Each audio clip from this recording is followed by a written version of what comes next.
নমস্কাৰ আপোনালোকক পুনৰবাৰ স্বাগতম জনাইছো আমাৰ এটা নতুন ভিডিঅলৈ আৰু আজি এই ভিডিঅত আপোনালোকৰ কাৰণে বহুত কেইটা গুৰুত্বপূৰ্ণ খবৰ আনিছো গতিকে ভিডিঅটো প্ৰথমৰ পৰা হেকলে চাও বুলি আশা ৰাখিলো আৰু আপোনালোকে আৱাজটো হয়তো অকমান বেয়াকে শুনি থাকিব পাৰে কাৰণ ওপৰত ফেন লগাই থোৱা আছে ইয়াত কিন্তু 39 ডিগ্ৰী সেলসিয়াস হৈছে আপোনালোকৰ হেফালে কিমান ডিগ্ৰী হৈছে এটা কমেন্ট কৰিবলৈ নাপাহৰিব ঠিক আছে যোনটো প্ৰথমটো খবৰ আহিছে এই খবৰ এটা ভাল খবৰ কাৰণ আপোনালোকৰ যদি ড্ৰাইভিং লাইসেন্স আছে আৰসি আছে মানে ৰেজিষ্ট্ৰেচন সাৰ্টিফিকেট বা ড্ৰাইভিং লাইসেন্স যদি আপোনালোকৰ আছে আৰু সেইখন এটা আপোনালোকে ফিজিক্যালকে ফুৰিব নালাগে আৰু আপোনালোকৰ যদি চেকিং কৰে তেতিয়াহলে মোবাইলত যদি পিডিএফ আছে বা আপোনালোকৰ যদি মোবাইলত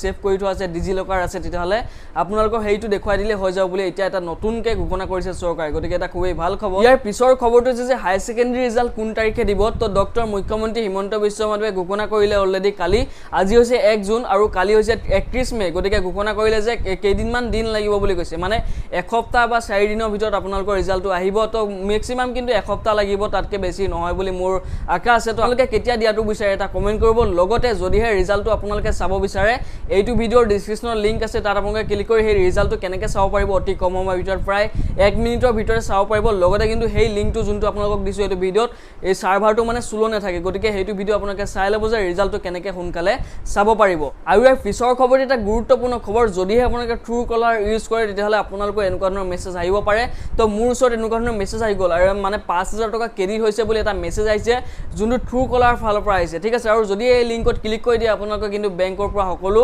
পইচা নাইকিয়া হৈ যাব গতিকে ট্ৰু কলাৰটো আপোনালোকৰ যদি আছে আনইনষ্টল কৰি দিয়ক কাৰণ ট্ৰু কলাৰে আপোনালোকৰ সকলোখিনি ডাটা লৈ থাকে আপোনালোকৰ মেছেজ ফোন কল ৰেকৰ্ডিং সকলোখিনি মানে আপোনালোকৰ ডাটা অলৰেডি সেভ হৈ থাকে লগতে আপোনালোকৰ বেংক বেলেন্স কিমান আছে সকলো গম পাই থাকে গতিকে আপোনালোকে যদি ট্ৰু কলাৰটো ইউজ কৰে তেতিয়াহলে সাৱধান হওক কাৰণ এতিয়া এনেকুৱা ধৰণৰ স্কেমিং বাঢ়ি গৈছে ইয়াৰ পিছৰ খবৰটো আছে যে পিএম কিষাণৰ ফালৰ পৰা কাৰণ পিএম কিষাণৰ যদি আপোনালোকে ইকেৱাইসি কৰিছিলে তেতিয়াহলে কিন্তু এতিয়া ডিস্ট্ৰিক্ট ভেৰিফিকেশন হৈ আছে আৰু যেতিয়া আপোনালোকৰ ডিস্ট্ৰিক্ট ভেৰিফিকেশনটো কমপ্লিট হ'ব তাৰ পিছতে আপোনালোকৰ কিন্তু 14 নম্বৰ কিস্তিটো সোমাই যাব বা আপোনালোকে যদি নতুনকে এপ্লাই কৰিছে তেতিয়াহলে আপোনালোকৰ নতুন কিস্তিটো সোমাই যাব আৰু আপোনালোকে বছৰত এইবাৰ 8000 পাব বুলি কৈছে আগতে 6000 পাইছিলে মানে তিনটা কিস্তি পাইছিলে কিন্তু এইবাৰ 4টা কিস্তি পাব 2000 কৈ গতিকে আপোনালোকে যদি ইকেৱাইসি কৰিলে বা কৰা নাই সোনকালে কৰি লওক আৰু যদিহে কৰিলে তেতিয়াহলে চেক কেনেকৈ কৰিব লাগিব আগৰ এটা ভিডিওত জনাই থোৱা আছিল যে আপোনালোকে কেনেকৈ চেক কৰিব যে আপোনালোকৰ পিএম কিষাণটো এক্টিভ হৈ আছে নাই হোৱা বা বেনিফিচিয়াৰী ষ্টেটাস গৈ কেনেকৈ চেক কৰিব ঠিক আছে তো লিংক আছে ডেসক্ৰিপচনত এইটো ভিডিও চাই ল'ব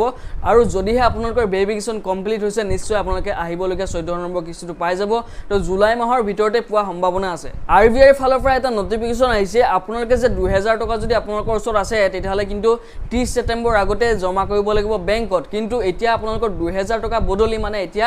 1000 টকাকে নতুনকে আহিব বুলি কৈছে 2000 টকা যেতিয়া বন্ধ হ'ব মানে 30 ছেপ্টেম্বৰ পিছৰ পৰা যেতিয়া 2000 টকা বন্ধ হ'ব তাৰ পিছত কিন্তু 1000 টকাকে মানে নতুন এটা নোট আহিব বুলি আৰবিআই ফালৰ পৰা ঘোষণা কৰিছে তো আপোনালোকে 1000 টকাটো হোৱাটো বিচাৰে নে 500 টকাটো হোৱা বিচাৰে নে 2000 টকা আকৌ পুনৰ থাকিব লাগে এটা কমেন্ট কৰিবলৈ নাপাহৰিব তো আজি আপোনালোকৰ কাৰণে এইকিটা খবৰে আনিলো যদি এই খবৰকিটা চাই ভাল লাগিলে এটা লাইক কৰিব চেনেলৰ নতুন হৈ কৰিব সাবস্ক্ৰাইব আৰু আপোনালোকে যদি মোৰ চেনেল প্ৰথমবাৰ ভিজিট কৰিছে তেতিয়ালে কিন্তু এটা কমেন্ট কৰিবলৈ নাপাহৰিব তো লগ পাম পুনৰ এটা নতুন ভিডিও এটা আজি লৈলো জয় হিন্দ জয় ভাৰত